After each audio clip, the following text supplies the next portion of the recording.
We're back again with me, Siha.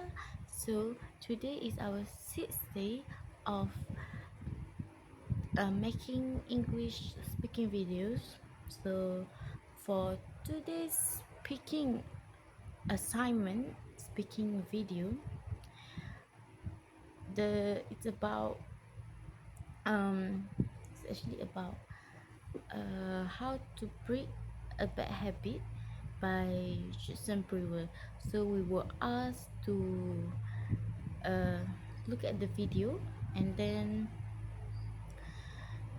retell what he tell lah, what the Judson Brewer said in the video. Let's not take too long time, so let's talk about this video. So in the video, the the Brewer says about the habits loop. So for example, habit is like smoking, overeating, and yeah, things that you always do. That's what we call habits. As for me, my habit is I like um to rewatch dramas or movies that I feel like, oh, this is so of my type that I can watch it for like the I can watch the same movie over 10 times without without without like it's boring. No, it's not to me. That was my habit. I don't know, it's good or bad. I just don't like to watch I don't really like to watch new movie because I'm scared of the ending. Because if we rewatch the movie that we already watched, we know the ending. Is it bad or is it good? So we can determine what we want to do. So let's go back to our topic for today. So habits, there's a thing that called the habits loops. Habits are formed through a process of reward based learning, which is a trigger to behavior and then to reward. So over time our brains generalize this to cope with stress or emotional discomfort. So then the failure of uh, cognitive control. So we often try to stop our bad habits using our prefrontal cortex, the logical part of our brain. However, this part goes offline when we are stressed, causing us to revert to old patterns.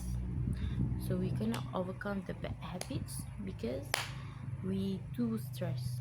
We are overly stressed. And then comes the power of curiosity. So instead of forcing ourselves to stop, the speaker Brewer suggests becoming curiously aware of the sensations associated with our cravings.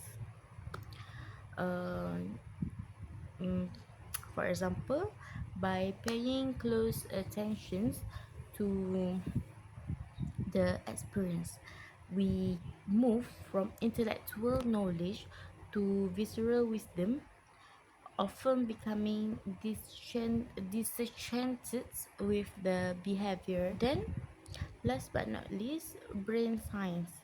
So, research shows that being curiously aware can quiet the posterior